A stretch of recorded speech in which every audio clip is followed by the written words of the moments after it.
المخطط اللي معانا دلوقتي عن أقسام المد الفرعي. أقسام المد الفرعي عندي مد بسبب الهمز ومد بسبب السكون. همسك كده الجزء الأيمن من المخطط اللي هو المد بسبب الهمز، ومقداره 4 أو 5 حركات. من أنواع المد اللي بسبب الهمز المد المتصل، وهو واجب. المد المتصل يأتي حرف المد والهمزة بعده في كلمة واحدة. يعني حرف المد اللي هو إذا كان الألف أو الياء أو الواو بيجي بعديه الهمزة في كلمة واحدة. كمثال الملائكة، شايف الملائكة ألف وبعدها همزة. النسيء الياء وبعدها همزة. قروء الواو وبعدها همزة. يبقى ده اسمه مد ايه؟ مد متصل، وهو مد واجب، يعني لازم تمده غصب عنك، انت ملزم بيه، ومقداره يا 4 يا 5 حركات. طيب، النوع الثاني من انواع المد اللي بسبب الهمز وهو المد المنفصل. المد الايه؟ المنفصل.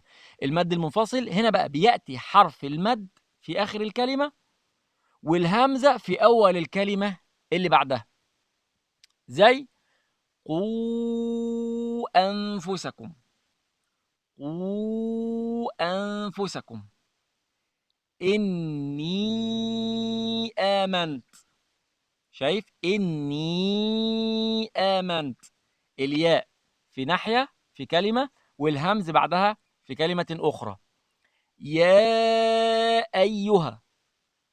تمام. والمد المنفصل مد جائز، يعني عايز تمده مده، مش عايز تمده خلاص ما تمدوش. بس لو مديت المد المنفصل، سواء يعني لو مديته بأربع أو 5 حركات، كويس، يبقى لازم طول ما انت ماشي في قراءتك للمصحف لازم المد المنفصل اللي قبلك تمده بالأربع أو 5 حركات. خلاص. طيب لو انا خلاص خليته حركتين، اني امنت، يبقى طول ما انت ماشي ويقابلك المد المنفصل تمده حركتين بس. تمام. المد الثالث اللي بسبب الهمز هو مد الصلة الكبرى. مد الصلة الكبرى وهو جعل ضمة هاء الضمير واوا وكسرته ياء إذا وقع بين المتحرك وهمزة القطع. تمام. مثال عندي: وهو يحاوره أنا. وهو يحاوره أنا، ده مد بنسميه مد إيه؟ صلة كبرى.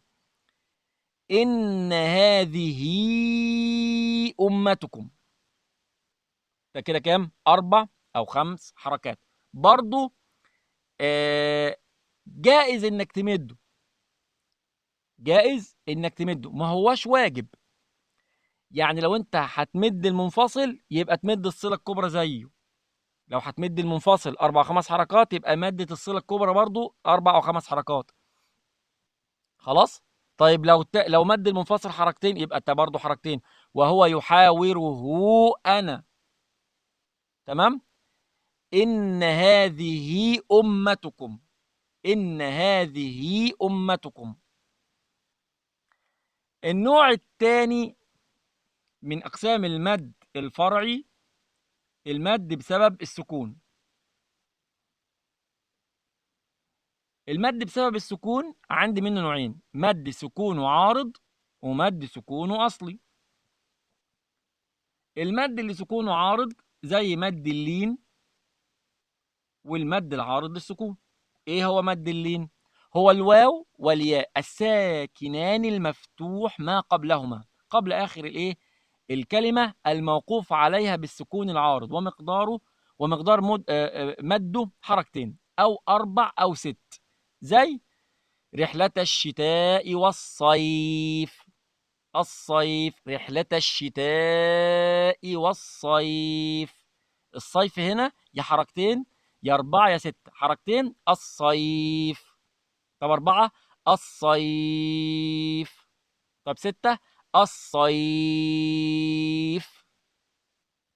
وآمنهم من خوف، ادي حركتين. طب ولو 4 من خوف. طب لو 6 من خوف. طيب المد العارض للسكون هو المد الطبيعي قبل آخر الكلمة الموقوف عليها بالسكون العارض، ومقدار مده حركتين أو 4 أو 6 حركات. كمثال العالمين أهو، تكذبان، يعملون، عندي فيهم برضو الحركتين أو الأربع أو الست. بالنسبة للمد اللي سكونه أصلي ده هنشوفه في مخطط قادم إن شاء الله. السلام عليكم ورحمة الله.